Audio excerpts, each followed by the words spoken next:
Okay, guys, so today we're going to be reading Noah Pleases God through Noah's Deliverance.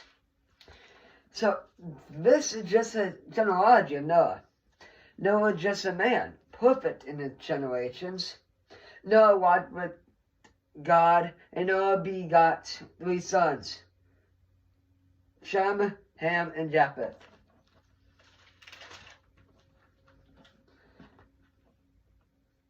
The earth also was corrupt before God, and the earth was filled with violence.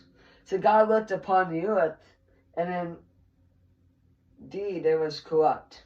For all flesh had corrupted their way on the earth. And God said to Noah, the end of all flesh has come before me, for the earth is filled with violence through them. Behold, I will destroy them with the earth. Now let's read the ark prepared. Make yourself an ark of gopher wood. Make rooms in the ark and cover it inside and outside with pitch. And it's how you should make it. The length of the ark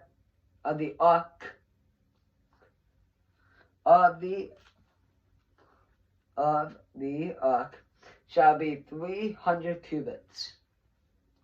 Its width 50 cubits, and its height 30 cubits.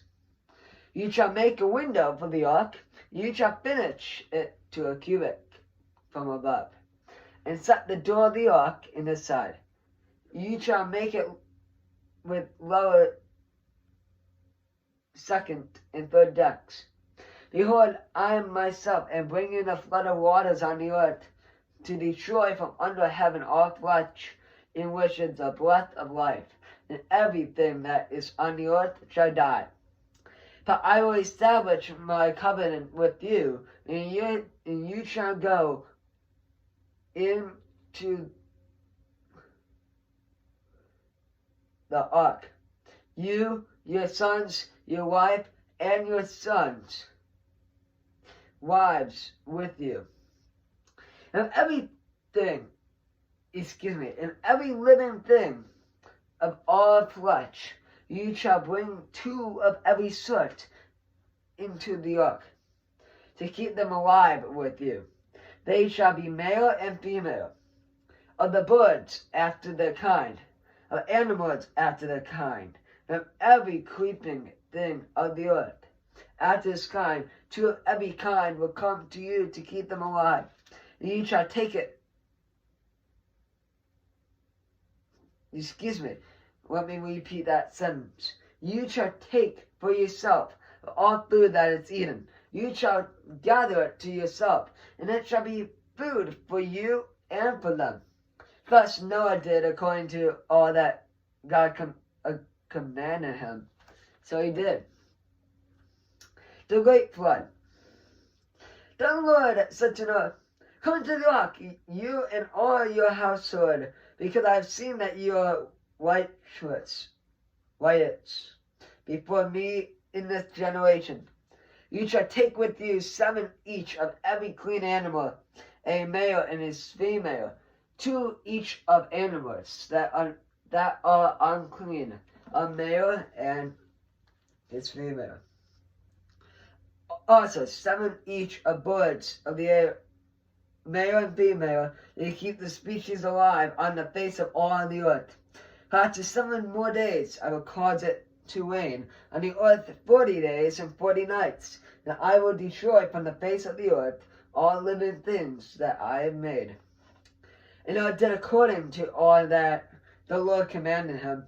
Noah was 600 years old when the flood of waters was on the earth.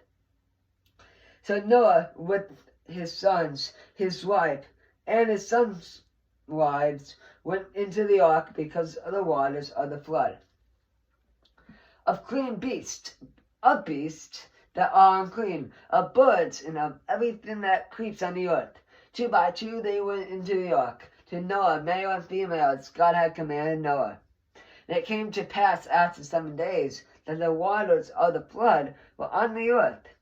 In the 600th year of Noah's life, in the 2nd month, the 17th day of the month, on that day, all the fountains of the great deep were broken up, and the windows of heaven were opened, and the rain was on the earth 40 days and 40 nights. On the very same day, Noah and Noah's sons, Shem, Ham, and Japheth, and Noah's wife, and the 3 wives of his sons with them, entered the ark. They and every beast after his kind, all cattle after their kind, every creeping thing that creeps on the earth after its kind, and every bird after its kind, every bird of every sort. And went into the ark to Noah, 2 by 2 of all flesh, in which is the breath of life. So those that entered, male and female of all flesh, went in as God had commanded him, and the Lord shut him in.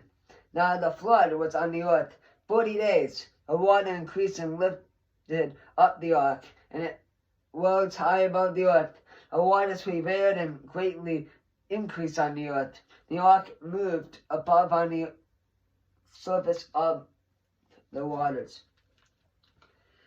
And the waters prevailed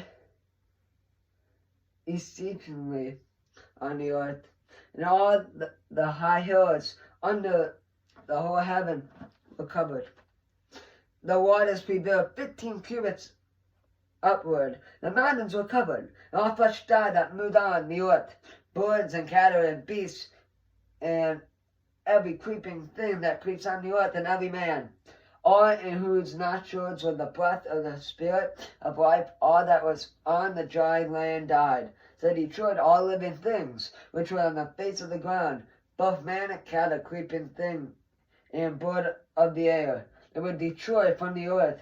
Only Noah and those who were with him in the ark remained alive. The waters prevailed on the earth 150 days. Noah's deliverance.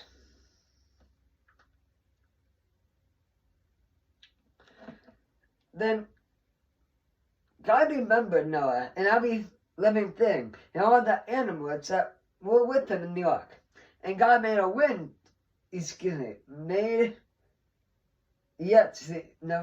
God made a wind to pass over the earth, and the waters subsided. The fountains of the deep and the windows of the heaven were also stopped, and the rain from heaven was restrained. The waters receded continually from the earth. At the end of the 150 days, the water decreased. And the ark rested in the 17th month, the 17th day of the month, in the mountains of Ararat. Ararat, by the way. And the water decreased continually until the 10th month. The 10th month, on the first day of the month, the tops of the mountains were seen. So it came to pass, the end of 40 days, that Noah opened the window of the ark which he had made, and he sent out a raven which kept going to and fro until the waters had dried up on the earth. He also sent out from himself a dove to see if the waters had abated from the face of the ground. But the dove found no resting place for the sole of her foot, and she returned into the ark to him. For the waters were on the face of the whole earth. So he put out his hand and took her and drew her into the ark to himself. He waited yet another 7 days. Again he sent the dove out from the ark. Then the dove came to him in the evening, and behold, a freshly plucked olive leaf was in her mouth. And Noah knew that the waters had abated from the earth. So he waited yet another 7 days and sent out the dove, which did not return again to him any more. And it came to pass in the 601st year, in the first month, the first day of the month, that the waters were dried up from the earth, and Noah removed the covering of the ark, and looked, and indeed the surface of the ground was dry. And in the 2nd month, on the 27th day of the month, the earth was dried. And God spoke to Noah, saying, Go out of the ark, you and your wife, your sons and your sons, wives with you. Bring out with you every living thing all flesh that is with you. Birds and cattle, every creeping thing that abundant on the earth, and be fruitful and multiply on the earth. So Noah went out, and his sons and his wife, and his sons' wives with him. Every beast, every creeping thing, every bird, and whatever creeps on the earth, according to the families, went out of the ark. Alright, that's where I'm going to stop today. Well, tomorrow when I read, I'm going to be reading from God's covenant with creation through nations descended from Noah. Well, once again, that's tomorrow. I want to thank everyone so much for sticking on to the very end of today's video. Once again, thank you, and God bless.